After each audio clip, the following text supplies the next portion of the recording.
Girl, what? Girl, what? Girl, what? Hey guys, it's your host with the most, Danielle Denise. This is another episode of Girl What? Winnie is in the building, y'all. Hi guys, hello. Ear. I wish I had air horns. I wish I had the little soundboard for air horns, gunshots, all that shit. Gunshots. I want all that shit. Like, I need it installed. If anyone knows, please help me out. DM me, text me, call me. I need to figure out how to set up my laptop to have a soundboard because I want sound effects with my episodes now. I don't know about gunshots, girl. Maybe not the gunshots, but definitely an air horn and some other shit I can think of later. So that's my goal for the revamp of Girl What. So if you can help me with that, hit me up, please. Revamp it with gunshots. Yes. Why not? I like a little drama on my episodes. Anyway, Winnie, if you don't know who she is, this is Wonder Years on Instagram. She's a new mom. She's my bestie. We've worked together. We actually met working. I was interning at the company she was working at in the fashion world. So we both are fashion industry girls. We're tech designers. She is now a new mommy. Again. Twice over. 2 kids. Yep. Just out here making moves and just being a strong woman to her newborn babies. Well, one is a newborn. Yep. The other one is almost 2. He's almost 2. Yeah. Yeah. Boy and a girl Terrible now. 2s. Girl, I applaud you because you're doing this in the pandemic, which we're gonna get to later. Yep. But essentially, you're doing the damn thing. I will say this takes a different type of strength. You know, it's one thing to be like completely isolated and alone. It's another thing when you have little people that rely on you and depend on you for their survival, where you're still trying to survive yourself. Yep. You know, we're all in this together still. So I know it's hard. It's really hard. It's super hard. I'll be going back to work actually next week already, which is insane. It's insane. We'll see, but I mean, luckily right now, like a lot of companies are still hybrid or working at home, which is fine. But at the same time, I'm very nervous. Yeah, girl. Hopefully you don't have to do too much commuting. No, there's not much commuting. I think I'm just working one day at the office, or if I need to be in the office, I could just go in for a few hours and then come back home. But yeah, I've already experienced working from home with my toddler and being pregnant, and that shit was hard. So Girl What has revamped a little bit. I finally have some core topics that I'll talk about. Maybe not every episode, but we'll at least touch on a few. First segment is Gossip Girl. Gossip Girl is just what's going on. What's the hot goss in the news right now, i.e. social media, because I don't watch the news. I'll tell you that right now. I'm very much on social media. That's where I get all my info. And since we're in mommy mode, let's just talk about who's pregnant, because it's damn near everybody at this point. Oh, yeah. The most recent celeb that's pregnant who announced it is Kylie Jenner. She's pregnant with baby number 2 with Travis Scott, the baby father. I'm not mad at it. Good for her. I will say the Kardashian Jenner train is never going to stop. No. With the amount of kids they all have collectively, this is like a generational wealth at this point. Like those babies are set up for life. The trust fund has been trusted 10 times over. I don't even know. There's nothing you can really say about this family as far as like how they made their money, because they've gotten to a point where they don't have to do anything. The fact that we just say their name, I think that generates income, you know? Oh, yeah. It's just that type of wealth is unheard of. But I think this is cool. Like when celebrities are pregnant, it's like, cool, congrats.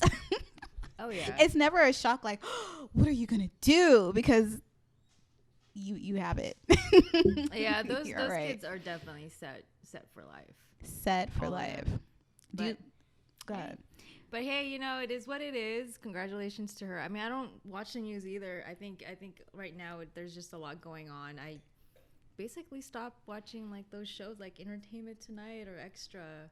Oh, really? You don't watch No, those? it's been like, oh god, like 10 years already. That's good, honestly, I because like it. gossip is just, it's hot mess. It's just hot mess. And even this isn't like gossip. This is just like a fact about a celebrity. Like, cool, they're pregnant. And I kind of like them as a couple. I don't even know if they're really a couple, to be honest. They don't act like it. But I'm a fan of Travis Scott's music. I don't think I've ever heard his music. Maybe I have, Really? but never really knew it was him. Do you know that song? Don't you open up the window? Maybe. Da-na-na, Yes, na-na-na. so that's him. Okay, all right. But that's the only song she knows. I already know that's the only song. That's the only song.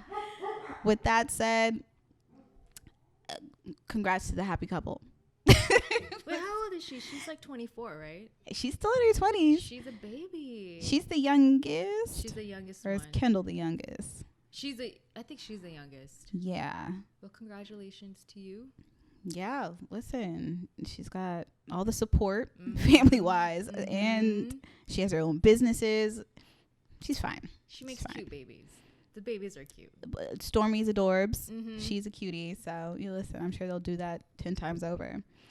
I will say it's always creepy how like a lot of their kids look so much alike. Like, You think so? I will say, okay, actually, let me take that back. I don't. Let me take that back because Courtney's babies definitely look like they're mixed with white, like white. Yeah. And then the Kardashians are definitely mixed with black. Or like Kim's babies and Khloe's.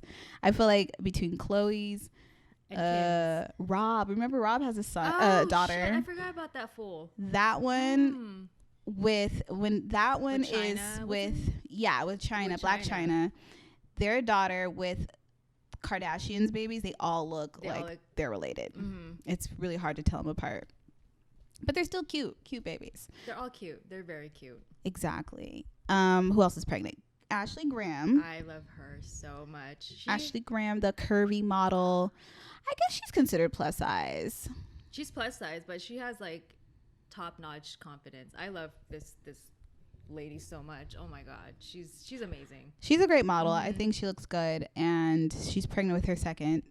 So congratulations. I feel like the pandemic has really encouraged people to just, knock it out. We had nothing else to do during the pandemic. Sure, you had a lot of time to plan and execute.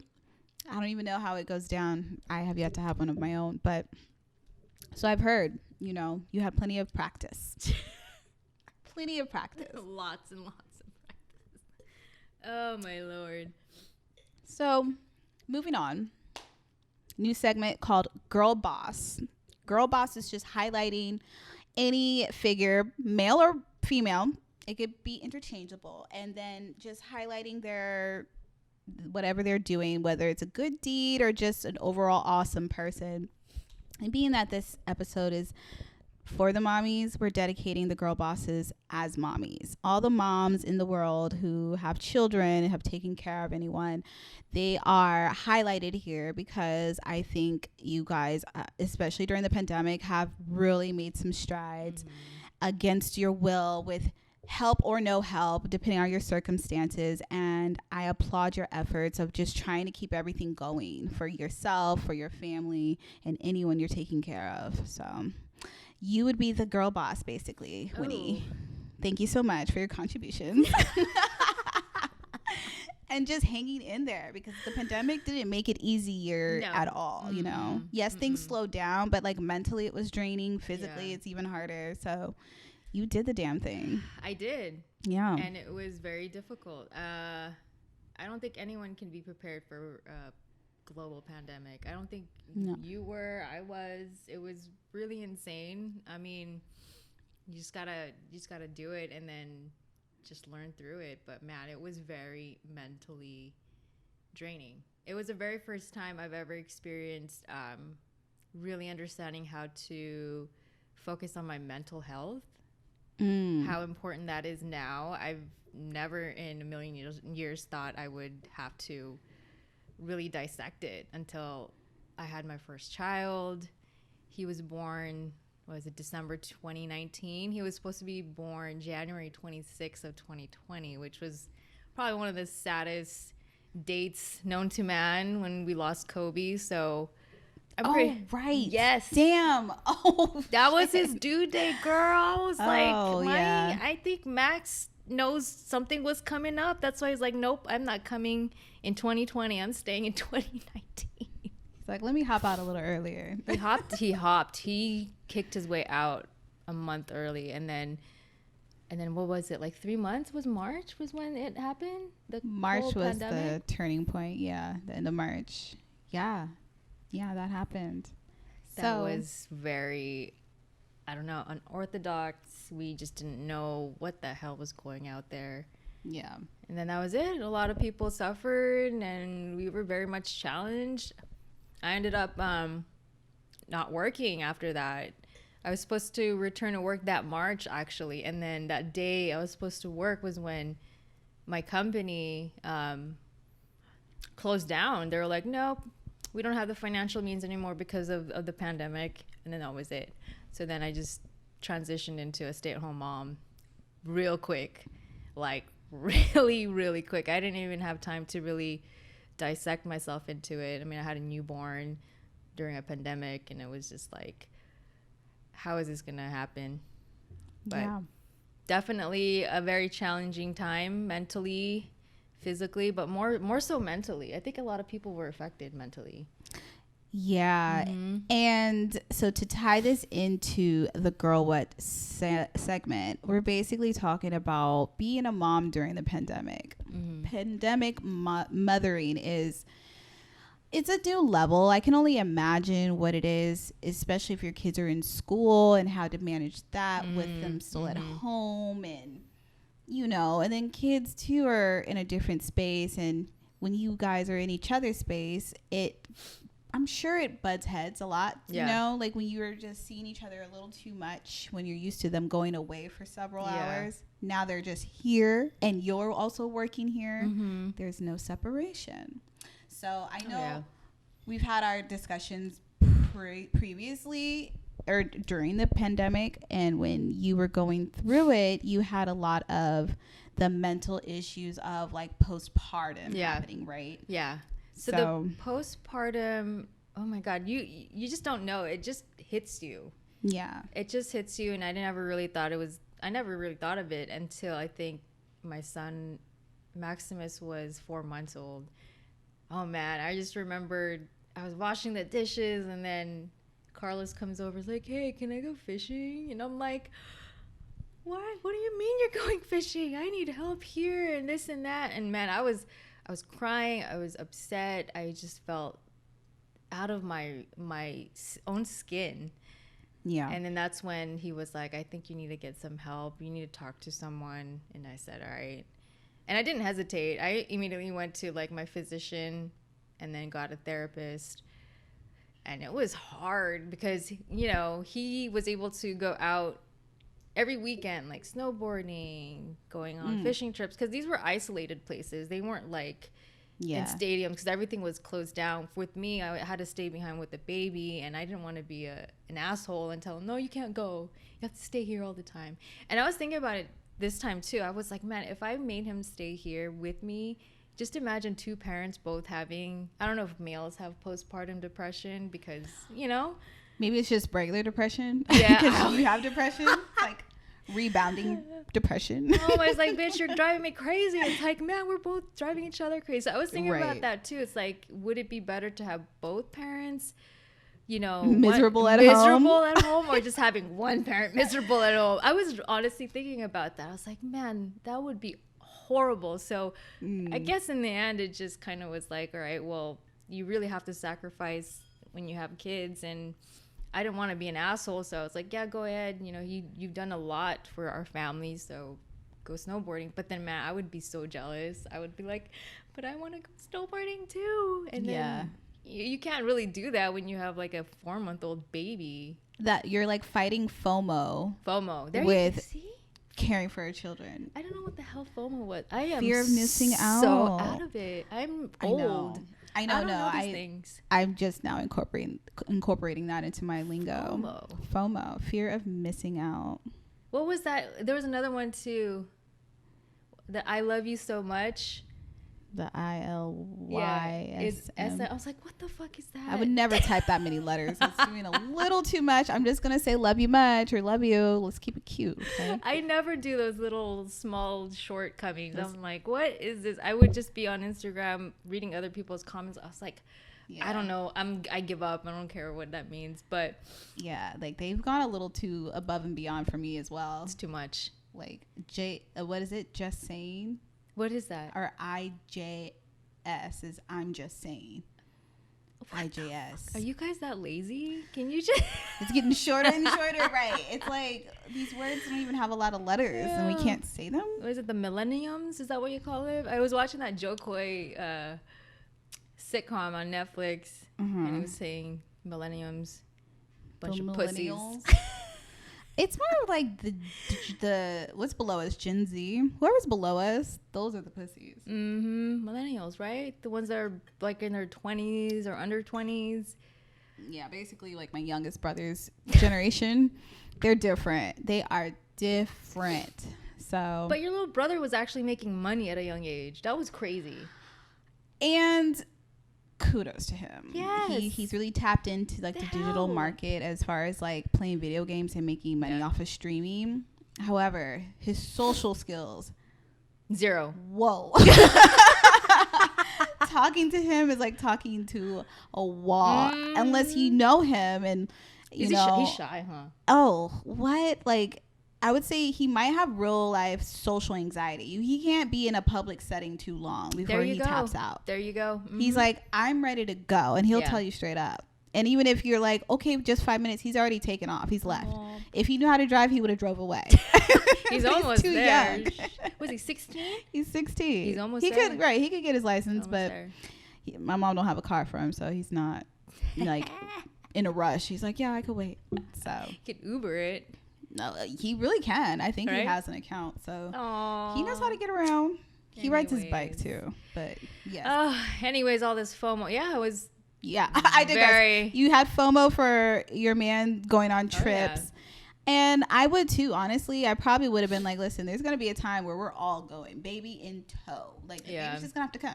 Yeah, unless you have, help with family and." Someone can watch him. See, that was difficult too because we didn't know what we were dealing with. We had, our parents are high risk, and then my brothers are nurses, so they're like front of the line, knowing exactly what was fucking going on out there. And I would always say, "Oh, we need to bring the baby out," but it's like I can't risk my life, our life, and our baby's life out there because we didn't really know what was going on. So I stayed at home. He would go, do his thing. And it was a struggle. Like the crying of the baby. It's like, what is this? And that's when I kind of went on social media, like Instagram. That's when the platform of other mothers were talking about postpartum depression. I was like, oh shit, I have it. Yeah. I truly have it. And that's the thing too. I wasn't scared to say it. At first I really wanted to keep it to myself, but I didn't know what type of I guess you could say a mental illness it is. Unless it's part of mental health. Yeah, it's you're mentally unstable. I hate to say it, but it's like if this is messing you, because what were your symptoms? What would you say were like the core symptoms of postpartum? It was definitely feeling really depressed, like just sad. I remember one of our friends told me, she's gone through it too, not postpartum, but she's gone through depression where it really dug into my mind when she said this. She said, I know I have everything good for my life, but I don't see it.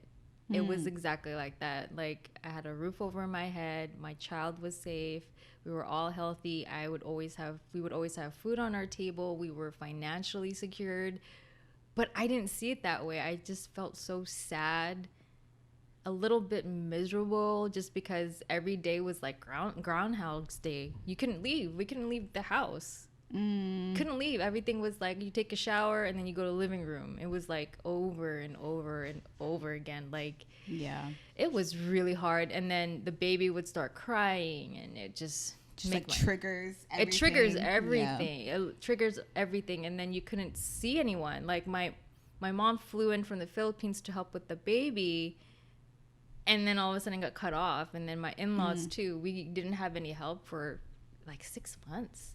I think we didn't. I don't know when we first saw each other during the pandemic. I think we all stayed. Obviously, we all stayed away. But it was a long time since I saw you and I saw all our other friends. Yeah, it was a cool 6 months before I saw you again, maybe 8, because I remember I saw you in the hospital. But yeah, but after that, it was a while. It was at least summertime. yeah. So yeah, but going into the type of help, did you just go to therapy or what were your? It was definitely therapy. Therapy, okay. I didn't even hesitate. Like once Carlos was like, you gotta get help, I said, okay, I know exactly where to go. I need to get a therapist because, first of all, my partner is he's very quiet. And I'm like, he doesn't have a lot of input on something. Yeah. Attention span isn't really that long. So I was like, okay, I think I'm gonna need a professional person to listen to my crap that's going on, and that's what I did. And luckily, I found one, and it was like during the pandemic, it was like almost a weekly thing, and then I started to notice, like, to reschedule her, it started to like take longer and longer because I knew that she was probably getting more patients, going through some kind of mental. Make an appointment oh with yeah, her? Okay. It was like easy. She would be like, okay, well, next week, 2 weeks from now, and then all of a sudden it was like, oh, I'm not open until 2 months later, and I was like, really? She was getting booked and busy. She was booked and busy, so I was like, sorry, girl, maybe in a month. Yeah. That's not good though. It was not good. You want that reliability from your therapist. Like, if anything, that was something. I mean, not even having kids, but like just trying to be mentally sound all pandemic, I did heavily rely on my therapist. Yeah. And when I realized like she wasn't as attentive to my needs, she wouldn't even answer the phone on time. Like our appointments started late. I was just like, okay, you're already giving me like the feeling you're tapping out. And regardless if it's like something personal she has going on, or I don't know what she has going on, I'm not holding it against her. I just know like I had to pivot, find someone else. And sometimes it's like it depends on where you're at mentally too. Like you can like make that decision for yourself, because it requires more effort to find a whole new person. That's where I'm at right now, because I found it's been taking me a long time to book her. And even though I'm doing well, fast forward to 2021 with my second baby, I still continue it just because with the postpartum depression, it really triggered into social, I think they call it postpartum stress syndrome. I've never had like stress or like PTSD. Yeah, PTSD, but the anxiety of the pandemic was intense. Like postpartum plus anxiety. What the hell is this? Why? Like, this is crazy. But that's the thing too. I never would ask myself, why is this happening to me? Because I knew this is like, unfortunately, like a natural process where a lot of women eventually do get the postpartum depression, and it's crazy. It's so crazy. Like you feel alone, you feel like crying all the time, even though you have everything with you. You could be like a millionaire, have everything handed to you in a golden platter, and you'd still feel depressed. That's really the mental state of postpartum depression and depression in general. Like you feel so lonely even though you have everyone like supporting you. And I didn't get it. Like, why is this so hard? Like the anxiety was probably the worst because I still have it until this day. Right. And it can still be triggering. Yeah, the triggering, the setting was, I think what happened, I told you, was we had a gathering of sorts, get together at my new house, and I really thought it was just a few people, and then it ended up to be like 20 odd people, and we were supposed to take like a group picture, and I kid you not, my anxiety hit the roof with so many people that I literally had to run out to my backyard. Oh wow. It was like anxiety, was it claustrophobia or something, all mixed together. I just really wasn't ready for it. And I think it was because of the pandemic. We were just so isolated away from social gatherings, from, what is it? Going to Just shows, large and everything. groups of people. Yeah. Like, I feel you, because to this day, like, going out, like, I don't like going to tight club settings, anything where I might be elbow to elbow. Like, I don't miss that interaction in like a bar or club, like, at all. I like to know I have a place to sit, and I know I can have like some space, you know, I can like move. So I understand that, like, anxiety, I guess I don't know if it's considered social anxiety, but it's definitely a type of anxiety where it's like a large group of people can make you feel really nervous, where it's like, ooh, this is a lot. Oh, yeah. And like body heat. Like, I do think about all that, because I'm like, well, if this is the time to get COVID, I guess this is the setting, you know, a dark basement of a club with no windows, no ventilation, and it's hot and sweaty in here. Great. This is, I put myself here. It literally felt like I was in a club in my own house, and I was like, I need to get out of here. And that was the first time That's ever. even harder, because it's at your house. You're like, my house. You had to go to your backyard and be like, okay, let me know when you guys want to leave. Yeah. And that's the thing too, like a lot of people don't tell other people that they have anxiety. So I was just surprised that there were so many people in my house, just because I was only told there was only going to be a handful. So I was like, all right, cool. I have young kids in the house, and you know, in the end I was like, man, this is serious. So that's why I'm like, I need to still continue my therapy, because of the anxiety of everything that's happening. I mean, transitioning from being a working professional to a stay-at-home mom so sudden was very hard.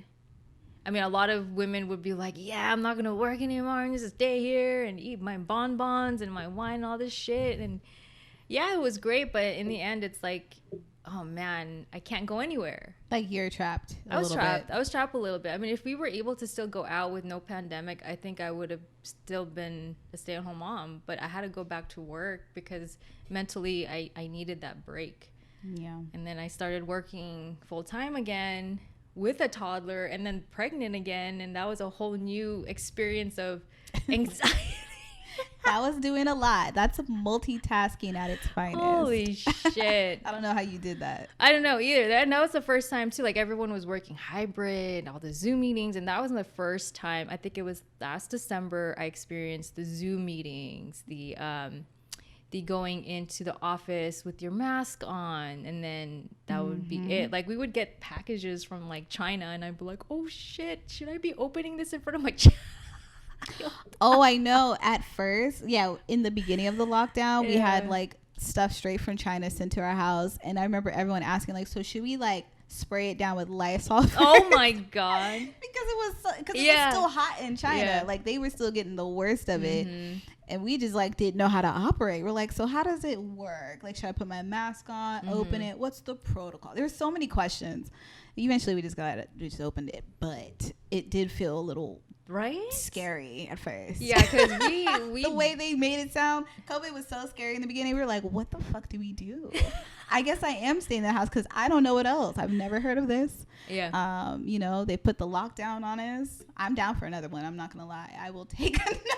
You know what I mean? I guess, but I don't know about the whole toilet thing. You guys were going crazy on toilet. You don't have to get like that. Yeah, the hoarding of goods didn't need to happen. But I'm not gonna lie, I did hoard though. Febreze spray. What is it? Clorox wipes and toilet paper. Those are hand sanitizer. Holy shit! Yeah. I still have toilet paper from like 2020 that I haven't opened until now, because I had so much. And Febreze spray. And a plethora of Febreze, so you'll smell Lysol good. Spray. And your ass will be clean. I love that. I mean, if you're gonna hoard, I guess toilet paper would be the thing. However, it just didn't have to get into those levels of panic. But at the same time, they really didn't tell us anything. No. So like, the panic was almost very much necessary, because you're like, so you're calling the guard, the National Guard's getting called if we leave the house. Like, what are we talking about? It was intense. It got a little crazy. 2020 was intense. I mean, we had the pandemic, and then we lost Kobe and his daughter. That one. We lost Kobe first, and then it was downhill after that. That triggered my depression like 20 times over. Like, that was a tough one. I remember we were supposed to go to have dinner for my birthday. Yes. And I was like, where's this girl at? And I'm like, did she just flake on me? And then that's when you told me. I did flake. I apologize. I think I apologized. You did. I'm pretty sure, right? Yeah. So I was like, that Yeah, sure was your birthday dinner. And I remember, like, oh man, I don't even want to relive it. But I was at the spa. I was at one of those Korean spas. And this girl was talking loud in the fucking sauna. And I'm like, this bitch is being real rude. Like, you know, the sauna, it's supposed to be real quiet in there. And then she hangs up and she's like, literally, I'm the only other person in there. She's like, girl, did you hear about Kobe? And just starts telling me. And I'm like, what? And then just my whole day just changed. The whole day just went downhill. It literally felt like a part of you died that day. Like with me, it did. Like Max was supposed to be born that day. That was like his ETA delivery date. Yeah. And I really feel like something was connected with that. But man, that was hard. That triggered so much of my postpartum depression. I couldn't understand why. I think many of us like, why Kobe? Why those innocent people and his daughter? Like, why? It was like instant grieving for a lot of us. It was just like, whoa, we've lost a member of our own family somewhere. I think we're still grieving. I mean, my brothers are, I think my middle brother, I've never seen my middle brother cry. And I saw him cry for the first time during that ceremony. Oh, girl. When I saw him cry, I cried even more. I was like, oh man, this is some tough shit. Yeah, 2020 was horrible. It was doomed from jump. Like, that was January. And then we had the fires that happened. I felt like the entire world was on fire. Like, we had the fires that kept happening. We always have fires. But this one was intense though. This one was like every fucking week. There was like fires everywhere. Do you remember? You know, it gets blurry because were we still at the spa? Were we still at the spa? That was it that weekend? I don't remember. I think it was like a few months later after like Kobe passed. There were like these forest fires and fires like close to home, and then all of a sudden the George Floyd thing. Oh yeah, that was the Holy summertime. Shit, that was intense. I was getting very socially involved with that, with like people, and then it just drove my anxiety up high, and I just was like, I need to stop. That one was intense. Yeah. I mean, the what was it? The loitering or whatever is it called loitering? What's loitering for? What? Not loitering. People fucking the riots. There you go. The riots. Yeah, the riots was happening. It was a lot going on last summer. It was real hot, real heavy, and not in a good way. Not in a good way at all. But going back to just postpartum in general, what would you like as some advice to new moms, because we're still in a pandemic technically. They have yet to say, you know, we're safe and sound. It's still very you still gotta be careful. Yeah, it's still there. It's in the air, but you just have to move lightly. So for new moms, what advice would you give them to take care of themselves, maybe some ways to decompress? Because I think the thing with postpartum is that all you can really do is manage it, right? Yeah. And like help yourself out of it. So what is some advice? I think for number one is definitely realizing it. Definitely realize that you have this problem. A lot of women tend to steer away from it, like, oh no, I'm fine. I used to do that. To like acknowledge that you have that problem, and then seek out professional help. I mean, I know it's hard to talk to someone that you don't know of, a stranger, about your deepest problems, but it does help relieve it. Sometimes it's a hit or miss. You'll get a good therapist, and then sometimes you don't, and you keep searching. But that's one thing that you can do also is continue speaking with a therapist. I'm doing good now, but again, the anxiety's still there. So I still seek the therapy sessions, even though there'll be one day I feel perfectly normal again, but then the next week it's a whole new scenario. Another one is definitely open up to your partner about it, because they don't know what you're going through. You just snap at them, like you're constantly snapping, like yelling and crying all the time, feeling exhausted, like you're not good enough for your child, yourself, and your partner. It sucks, but once you seek that help, it's good. I mean, when I voiced it out that I had postpartum depression on my social media, there's a lot of moms that would DM me saying, oh, I went through the same thing. But they didn't say it out loud like I did. I did it just because I needed help. Like, I know there's a lot of moms out there that are going through this that can probably help me. but they're more on the DL on their situation. But with me, I just needed to know, like, how did you manage? What happened to you? And there were a lot of you guys that reached out to me. Yeah. That you had it. And that helped me too, was knowing that other women went through it, working from home and having a child. What did you do? Some moms had their 6-month-old or 6-week-old baby in daycare because they had to work. They couldn't have the babies at home. And hey, you got to do what you got to do to keep your head straight, because your head is constantly spinning, like spinning. So props to all the moms out there that reached out to me and are going through it still.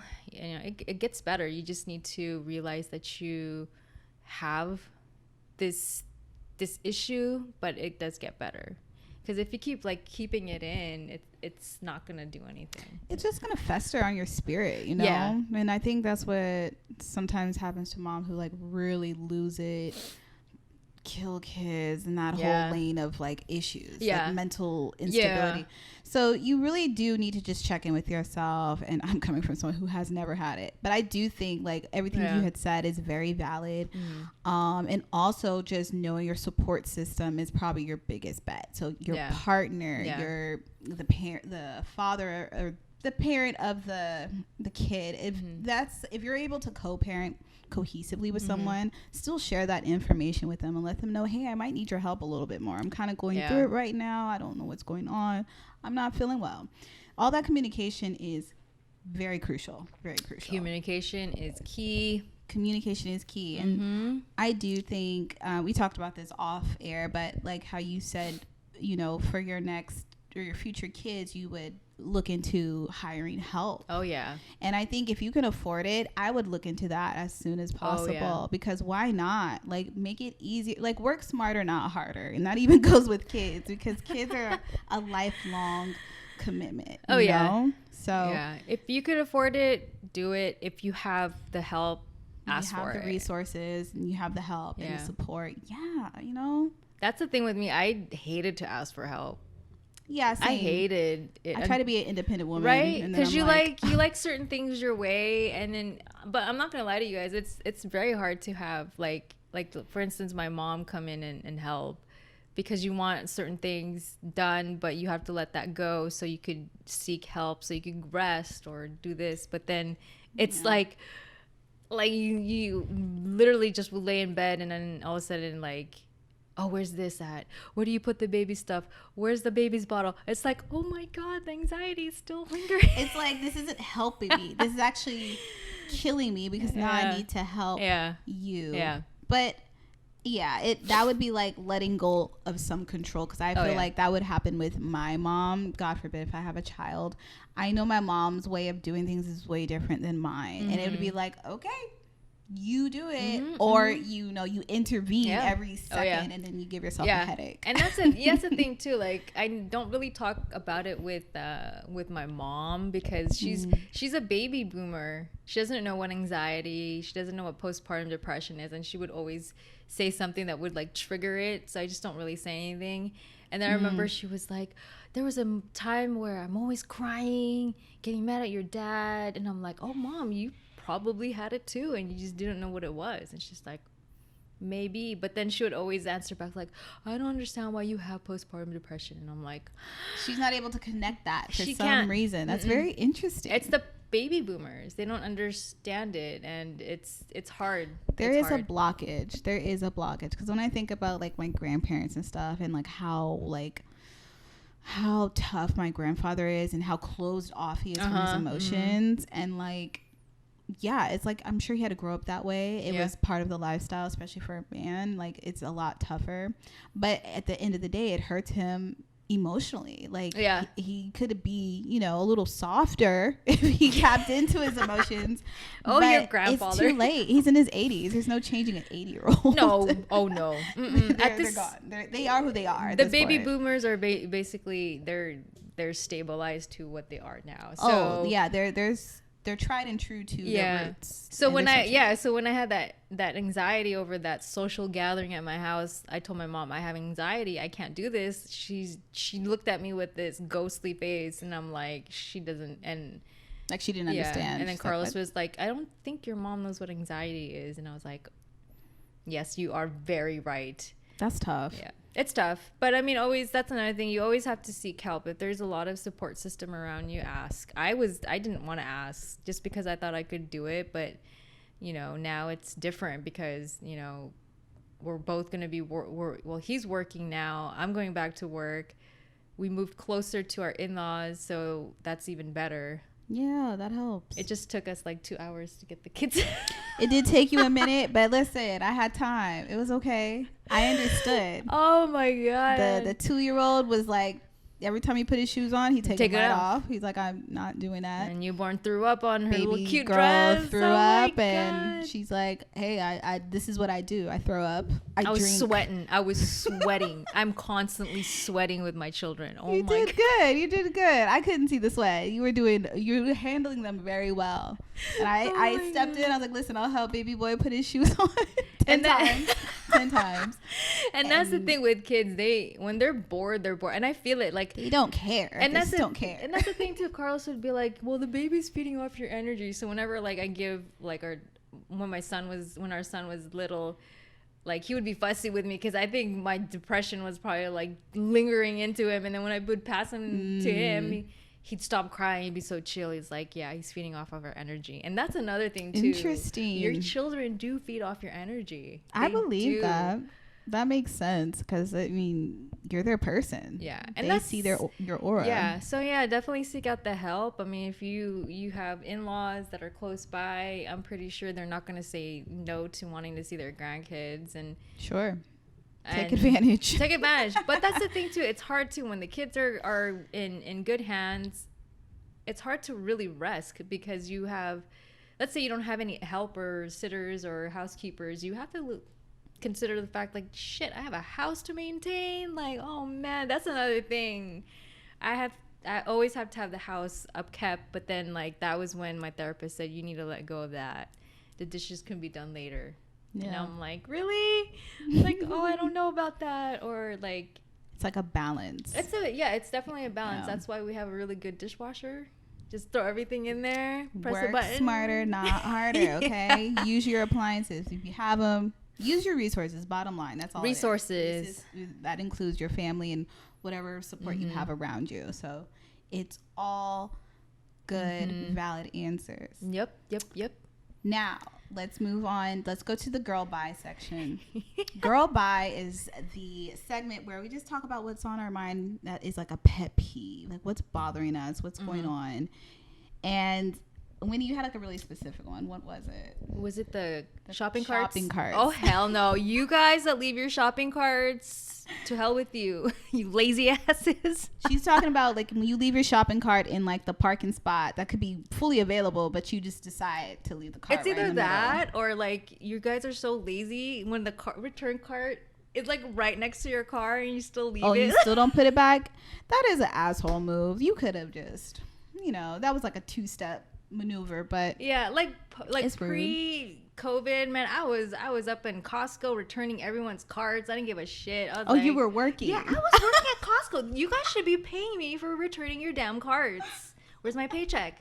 Seriously, I was like, Carlos would be like, where'd you go? I'm putting everyone's carts away because I'm nice. But you guys are lazy. I'm doing lazy people work. Nice, girly. I don't know about that one. I was like, I love Costco. I'm not going to let it fucking deter from these fucking lazy asses. But then now it's a lot different because it's like I don't want to touch your cart, you lazy ass. So it's like even at Target it's worse. Target is pretty messy. Their parking lots are messy. Yeah, and there's times where I would literally see someone like. Do you point them out? I do. Hey, you. I would roll down my window like, excuse me, can you put your cart away? Are you serious? Yes. Oh my God! Listen, I don't know which Targets Winnie go to, but she will call you out. Okay. What is that? The cart monitor or something? She's a cart, like a meter maid, but a cart maid. Like she's up on the carts for these companies. They owe you some checks. You guys owe me a lot of checks. Sure. Target and Costco. I'm there every fucking week. And Costco carts are huge. Like those are some big heavy carts. Those are some heavy, especially when you have a child. Oh my God, it's a lot worse now. But this was like pre-babies. I was putting everyone's carts back. I was good Samaritan for you assholes. And then it's just like, it's just a big pet peeve because it's like you don't want your cars to get scratched or like, True. there's so many people. The cart returns right next to your car. And then you just put the cart right next to your cart in between the other cars. Yeah, see, I put up, if it's that close, I do put it back. Yeah. It depends on the location and how far I parked, unfortunately. Sometimes I'll put it at least on the little curb thing, so it's not rolling around. Okay, I get that. Yeah, like I'm a little more discreet with it.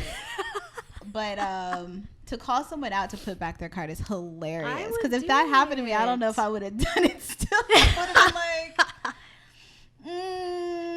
I think more because I'm gonna be stubborn about it. I'm just gonna be really like, oh my God. I'm just gonna put it on this curb like I was going to do. Well, now I can't do it because it's COVID. I don't know if like it's infected with some virus or shit. So now it's like, oh man, this sucks. There's just carts everywhere, and I'm like, man, it's the worst nightmare. It's fucking carts everywhere. Anyways, but that's one pet peeve. Yeah. There's more though. There should be more. What's yours? Mine is thong panties. Thong panties. I don't really wear thongs unless It's a bikini. Unless it's the bikini or I'm probably doing a photo shoot, you know, something like that. But otherwise, the actual wear of a thong is probably the most annoying experience to this day for me.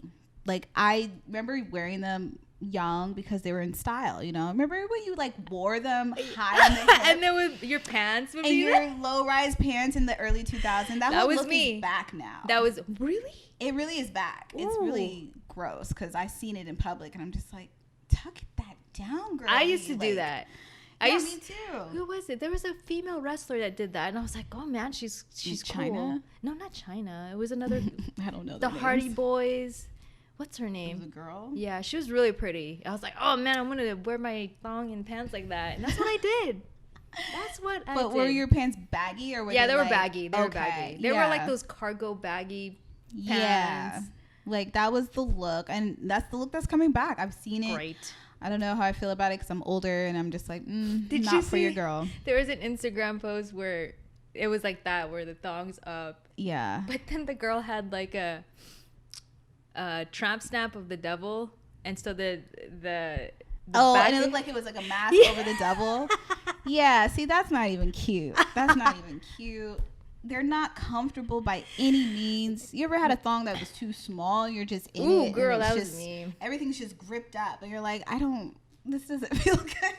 It's not comfortable. I never understood. Even the seamless ones, you wouldn't wear the seamless thongs? I'll wear a seamless, but Right? like again, that is like really like if I have to, I'd rather just go without draws if that's the case. Like, But would you wear no underwear with jeans though? Oh That's no, my pet not peeve. with jeans.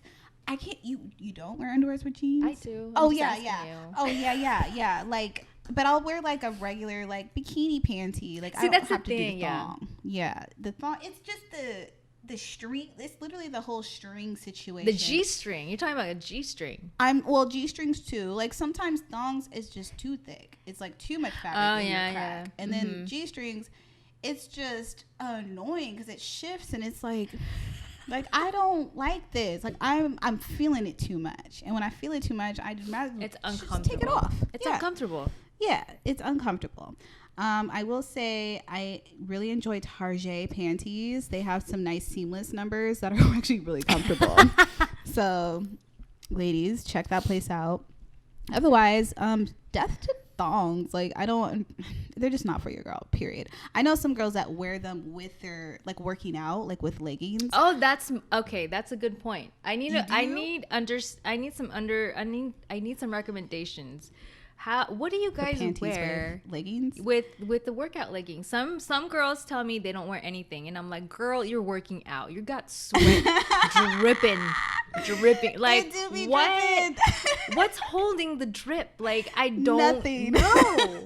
It's dripping down. Like, that's why I don't wear colored leggings. I stick with like dark gray, dark blue, and black because I do sweat. My inner thighs, Yes. especially, are very Yes. moist. So, I mean, okay, so if I had to, that's where the seamless thong panty would be appropriate for me.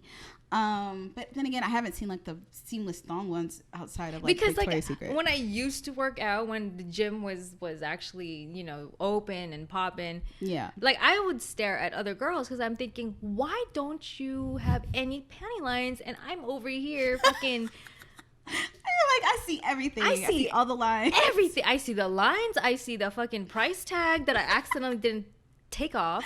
Sometimes you see the color because Holy shit. these leggings be see-through. Yeah, and then they're like, they'll do a squat and I'm like, wow, you have you have a seamless ass. Like, you were staring at this ass. I always stare because I really want to know, do you ladies wear any underwear when you work out? Like, I want to know that for sure. I would say, I mean, I think a large portion don't. And then if they do, it could be a thong. Because like I said, I know some girls who wear just straight up thong panties. And I'm like, I mean, when you work out, I guess it's legitimate. But wearing a thong with jeans, I think it's uncomfortable. Yeah. Jeans are just a tough wear in general. But yeah, I have to put on at least a little bikini bottom style panty or something. Because it's a lot of friction. It's that shaping. Rigid fabric against my soft, delicate skin. I mean, well, that's the thing. Like, when you've been pregnant, like, holy shit, like twice within 2 years, it's like it's busy. It's busy. Like, I had to literally wear like extra large underwear. It was very uncomfortable. Well, it was not uncomfortable. It was actually really comfortable, but they do make seamless underwear for pregnant women. So it's interesting. So does it like come up extra high? Hell yeah, it does. Coming up over part you of got the your panty line right here. Oh, that's hot. People can't say shit because you're carrying another person. It's like, oh, you want to be comfortable? Absolutely. Yes, I do. And then, yeah. Oh my goodness. There's no judgment, right? If you're pregnant, all bets are off. You do what you need to do to feel comfortable. Well, that's the thing too. Now you got like for postpartum, it's like shit. You go from one size. And then another size, and then you go back to your true size, which sucks because you got to buy an entire wardrobe of new underwear, and you just don't know what size you go through. Right, now you have like the whole size run of things because you just need support, you know? Some supports more than others. Oh my God. But all that to say, death to thongs, and we will leave girl bye at that. Now, we are 52 minutes in. So let's actually wrap up. So let's wrap up with some last gems of this episode. Postpartum moms or pandemic moms. If you're raising a baby, a child, your children, any age through this pandemic, kudos to you. You deserve a spa day. You deserve a trip to the Maldives, wherever you want to go. You deserve that. And you need to talk to your partner to make that happen ASAP because you put in a lot of time, effort, blood, sweat, and tears into this raising of your children. Support wise, if you're going through the postpartum depression, seek help. Figure out what your options are. Really tap into your partner, your family. Figure out who your support system is. Winnie had said, what did you say? You said, own it. Like, if this is how you're really feeling, like, you really do have to be honest with yourself and just acknowledge the problem. Yeah. That way you can figure out how to move from there. Yeah, and don't rush the process. Don't rush the process. It might take a little time to tap back into yourself. And that's just the honest truth. It's like healing, you know? Like, if you were to hurt yourself physically, it's the same thing mentally. Yeah. So you have to take the time to take care. Yeah. Your mental health is definitely a priority. Always. Kids are not. You come first. So that's a drink fact. up. And you know, cheers to you moms. You might need some liquid courage along the way. Oh, goodness. Awesome. Winnie, thank you so much for joining me. Of course. Do you want to plug any social media, or do you want people to follow you? Not really. Okay, perfect. You'll just see my profile. That's, you know, I have my kids on there now, so I like to keep it. Oh, it's real intimate now. Yeah. Yeah, it's just kids. It's just my babies on there, and I don't want. It's real family. It's really family right now. Before it used to be public, but now it's more intimate with friends and. Totally. And close family members. So sorry guys, you're not invited. Listen, I understand. You deserve your privacy first. And as always, you can follow Girl What on Instagram, girlwhat_pod. And if you haven't already, I need reviews on Apple Podcast. So if you're listening to me there, please leave a 5-star review or whatever rating you want. And then write a nice glowing review. Let me know what you want to hear. I'm open to all feedback. And that wraps up another episode of Girl What? Thanks for listening. Bye, guys. Bye.